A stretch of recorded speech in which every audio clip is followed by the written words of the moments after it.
우리는 하나님을 사랑한다는 고백을 많이 합니다. 믿는다는 고백과 사랑한다는 고백을 많이 하죠. 그런데 예수님께서 말씀하신 오늘의 말씀 중에 보면 너희가 나를 사랑하면 나의 계명을 지키리라 라고 말씀을 합니다. 결국 사랑의 표현이 뭐냐? 순종이라는 겁니다. 계명을 지키는 거라는 거예요. 그래서 아브라함이 순종 그러면 믿음과 순종의 조상이라고까지 말하는 인물이 아브라함이잖아요. 근데 아브라함이 순종은 이삭을 제물로 드림이 순종의 완성이에요. 본토 친척 아버지 집을 떠나라부터 시작해서 이삭을 제물로 드리기까지가 이게 순종의 완성인데 하나님께서는 그래서 아브라함을 22장에 보면 시험하셨다는 말씀을 해요. 그래서 이삭을 제물로 드리라는 명령을 그에게 하시죠. 그때에 아브라함은 하나님의 그 명령에 시험하시는 명령이지만 순종을 하여 이삭을 제물로 드리지 않았습니까? 그때 이삭을 제물로 번제단에 결박하여 올려서 그를 번제로 드리려고 칼을 들어 그를 치려고 할 때, 죽이려고 할 때 여호와의 사자가 나타나 그를 말렸잖아요. 그러면서 하신 말씀이 뭡니까? 내가 이제야 라는 말씀을 해요. 내가 이제야 네가 여호와를 경외하는 줄을 알았다라는 말씀을 하죠. 거기에 여호와를 경외한다라고 하는 말씀 속에는 사랑이 들어있어요.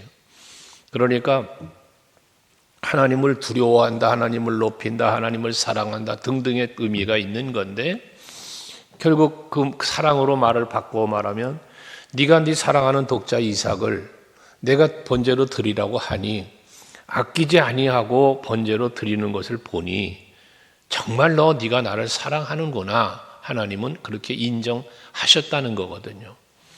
그러니까 오늘 예수님의 말씀과 결부시키면 이게 답이에요. 여러분 우리가 앞에 말한 것처럼 하나님 믿습니다.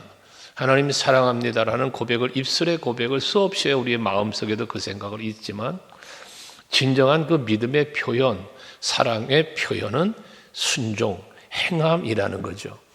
그래서 믿음은 행함이 있어야 그것이 살아있는 믿음, 진정한 믿음임을 야고보 사도는 말하는 거 아닙니까? 그래서 믿노라 하며 행함이 없다면 그 믿음은 죽은 믿음이라까지 얘기했습니다. 사랑도 마찬가지. 사랑한다 하면서 말씀에 순종하지 않으면 그 사랑은 거짓된 사랑이다라고도 말할 수 있다는 것입니다. 그러시면서 16절에 보면 다른 보혜사의 말씀을 하시죠. 내가 가면 다른 보혜사를 너희에게 보내실 것이다 라는 말씀을 하시는데 이 보혜사라고 하는 말은 뒤에도 이제 또 26절에도 나옵니다만은 다른 보혜사를 보낸다는 말씀은 예수님도 보혜사였다는 거예요. 이 보혜사라고 하는 것은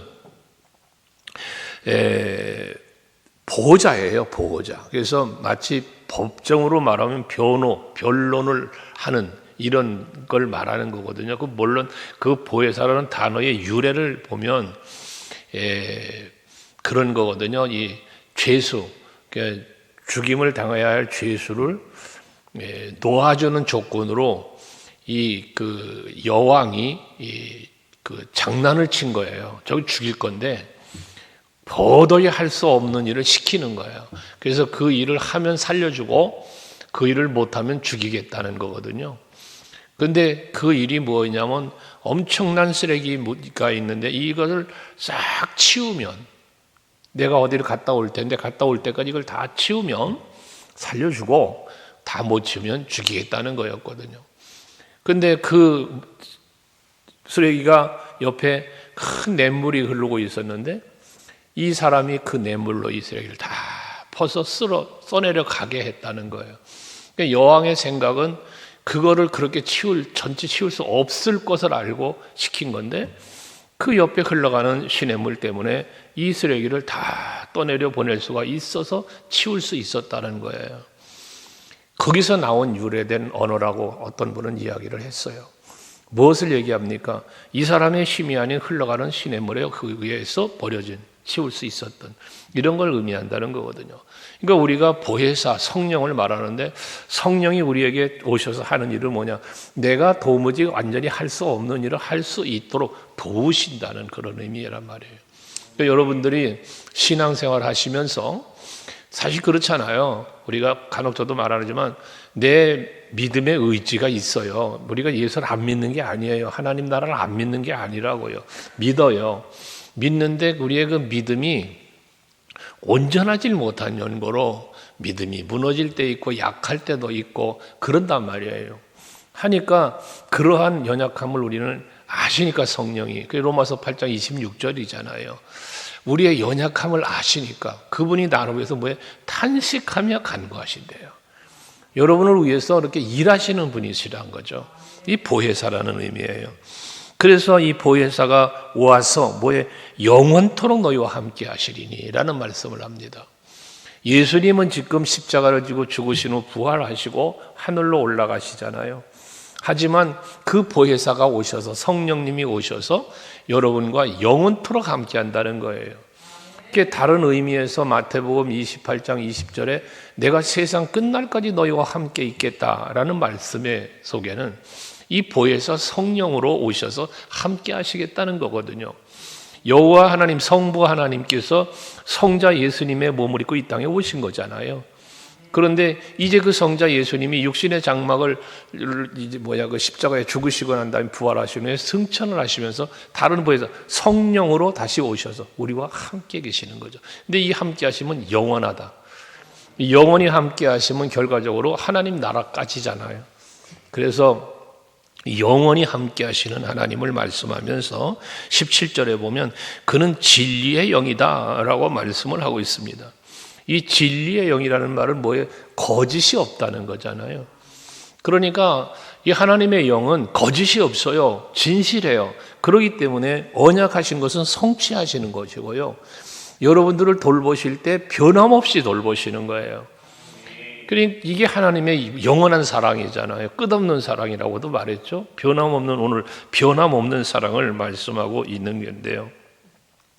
그래서 이분이 오셔서 진리의 영으로 오셔서 거짓이 없는 진리로 오셔서 우리와 함께 하시는데 어디 함께 하느냐? 17절 마지막에 보니까 너희 속에 계시겠습니다. 그랬어요. 너희 속에 계신다. 이 말은 무슨 말입니까? 우리 속에 있으면 우리 밖에 살아가는 삶은 그럼 어떻게 되느냐가 아니라 이 속에 계신다는 말씀은 뭘 말하냐면 여러분을 다스리신다는 거예요. 뭘? 마음을. 내 마음을 다스리고 내 믿음을 지켜주고 우리의 사랑의 마음을 지켜주고 보혜사라 그랬잖아. 지켜주고 돌보시는. 그러니까 성령은 오셔서 여러분들의 마음속에서 여러분의 모든 것 생각과 이 성품과 여러분이 믿음, 소망, 사랑 이 모든 것을 도우시며 지키시는 거예요. 그래서 믿음이 더 든든해지도록 소망이 더 풍성하도록 사랑이 넘치도록 여러분들에게 감동하시고 감화하시고 이끌어 주시는 이 일을 보혜사 성령께서 하신다는 겁니다. 특별히 영원히 함께 하신다고 하셨는데 18절에 보면 내가 너희를 고아 같이 버려두지 아니하고 너에게 오리라는 말씀을 합니다. 고아는 뭡니까? 부모를 잃은 사람이 고아입니다. 부모에게 버림을 받았던 부모가 돌아가셨던 부모에게로부터 떨어진 사람이 고아잖아요. 부모로부터 돌봄을 받지 못하는 사람이 고아예요. 근데 이 고아처럼 버려두지 않고 다시 온다는 말씀은 뭐예요? 내가 너희를 지켜주겠다는 거예요. 내가 너희를 보호해 주겠다는 것입니다. 이게 바로 이 약속이에요. 그냥 너희를 고아처럼 부르냐고 너희에게 오리라고 하니까 재림만을 말씀하는 게 아니라 항상 함께 하시겠다는, 너희 속에 있겠다는, 영원토록 함께 하신다는 이 의미를 다 함축해 가지고 있는 거예요. 그러니까 지금 십자가 죽으시고 하늘로 오르셔서 지금 제자들과 떨어지는 거잖아요. 떨어진다고 해서 돌보심이 끝나는 게 아니잖아요. 지속적인 도우심, 돌보심, 그리고 지키시고 내가 길이고 진리요 생명이니 하면서 그 길을 이끌어 하나님 나라로 인도하시는 일을 예수께서 하시고 성령이 하신다는 거거든요. 지금 우리가 그러한 삶을 사는 거예요. 그래서 우리들의 신앙생활 속에서 우리의 영성, 영감이라는 말씀을 하면서 늘 드리는 말이지만 내 안에 계신 예수를, 내 안에 계신 성령을 우리가 느껴야 하고 때로는 그분의 손길을 느껴야 되고 우리가 영의 눈을 열어 그분을 함께 계시며 나를 도우시는 그 일을 볼 수 있어야 된다. 영의 귀가 열리고 영의 눈이 열리고 이 심령이 열려야 그 신앙의 온전한 하나님의 사람으로의 신앙의 삶을 성령이 이끄시는 삶을 살게 되는 거거든요. 볼 수 없고 들을 수 없다면, 느낄 수 없다면 우리의 영성은 죽은 거예요. 그러니까 살아있다고 하나 죽었다라는 표현이 그런 거거든요. 교회는 다니고 예수는 믿는다 하는데 그 믿음이 자라지를 않아 그냥 머물러. 이거는 여러분 죽은 거나 마찬가지잖아요. 여러분 그 강성함에 대한 말씀을 드린 바 있어요. 사무엘하 5장 10절에 다윗에 대한 이야기, 만군의 여호와 하나님이 다윗과 함께 계시니 다윗이 점점 강성해졌다. 이 점점 강성해짐을 뭐라 그랬어요? 성장하는 거다 그랬잖아요. 첫 번째가 성장한다. 위대해진다. 또 중요한 사람이 된다. 뭐 이런 의미로 해석을 해드렸잖아요. 그러니까 우리의 믿음이 자꾸 자라야 돼요. 자라게 하시는 이가 하나님이시다 말이에요. 바울이 고린도 교회에 분쟁이 있을 때에 뭐라고 가르칩니까? 나는 심었고 아볼로는 물을 주었으되 자라게 하시는 이는 하나님이시다. 이것처럼 보혜사 성령님이 오셔서 지금 우리 성령 시대, 우리의 육신의 눈으로는 보이질 않지만 성령은 내 안에 계시면서 모든 걸 다스리고 이끌어 가시면서 여러분을 성장시키시는 거예요. 어떻게? 온전한 하나님의 사람으로 여러분들을 변화시켜 가는 거거든요. 이게 성령이 하시는 일이요. 그래서 다시 올 것이라는 말씀은 말씀으로 오시고 성령으로 오시고 항상 여러분 곁에 계신 분이 예수님이시다는 거죠. 그러면서 19절에 조금 있으면 세상은 다시 나를 보지 못할 것이로되 너희는 나를 보리니 그러잖아요.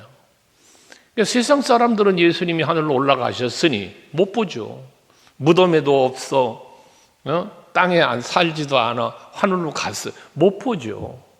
하지만 너희는 나를 보리니 그러잖아요. 왜? 어떻게 세상 사람들은 못 보는 예수를 너희는 볼 수 있냐 그 말이요. 여러분도 마찬가지요. 세상 사람들 예수 믿으라고 전도하다 보면 그런 사람이 있잖아요. 그런 얘기 들어보셨을 거예요. 예수 보여달라고. 왜? 그들은 못 보거든요.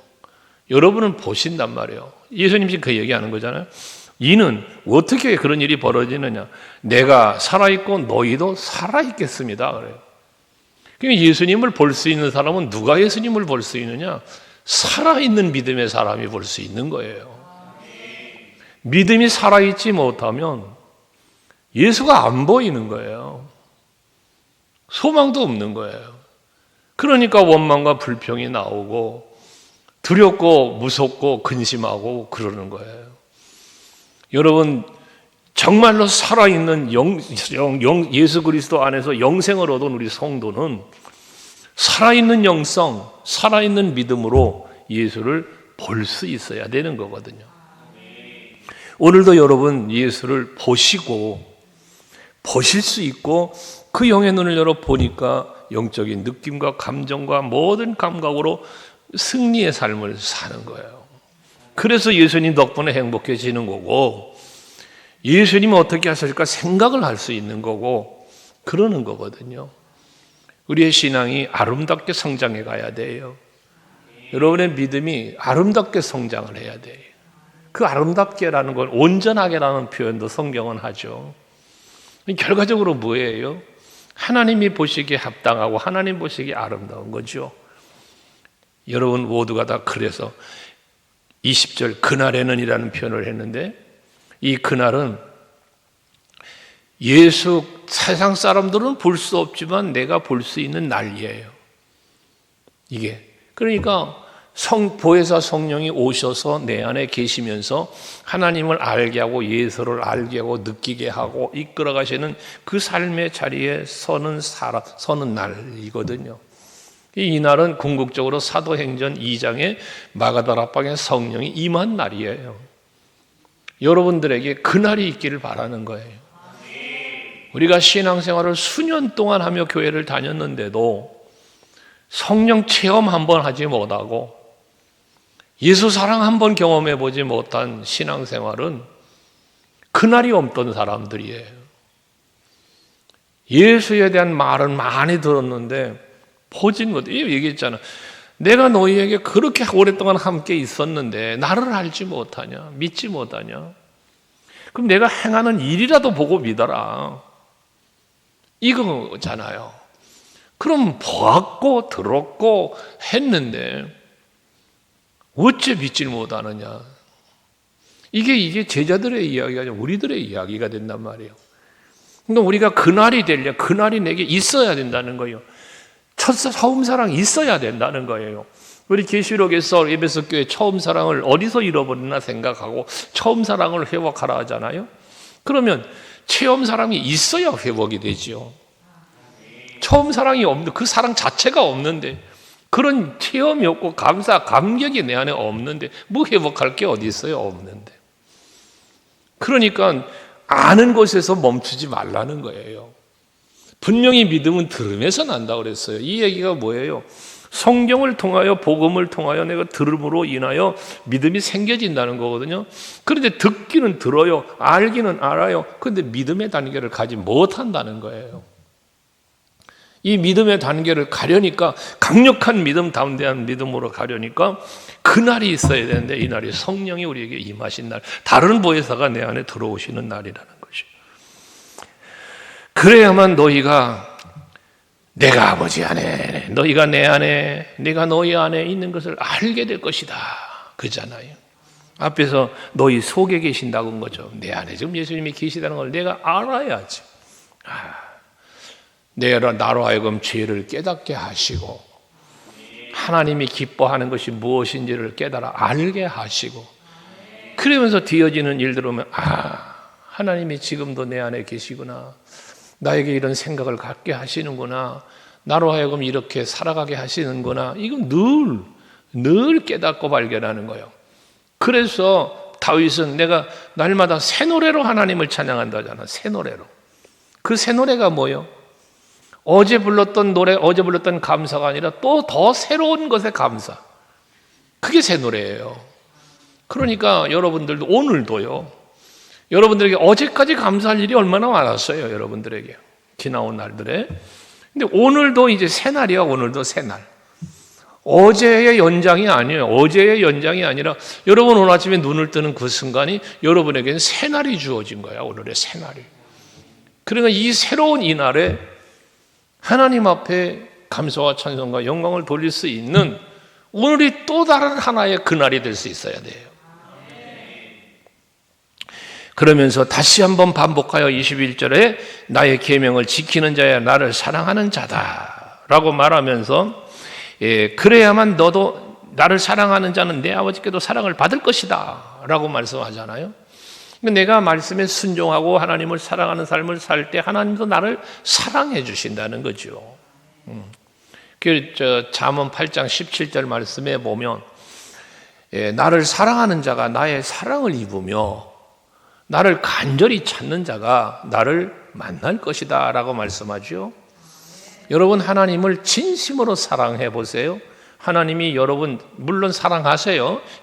예수 십자가를 통하여 구원하실 만큼 사랑한단 말이요.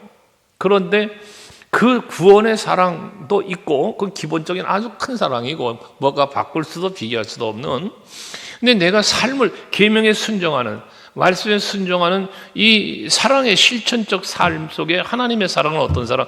여러분의 삶의 현장에 보게 되게 하시는 거예요. 구원의 사랑은 예수의 십자가의 은혜로 이루어진 거예요. 그 은혜에 감사하면서 우리가 살 때 하나님 나라 가는 거거든요.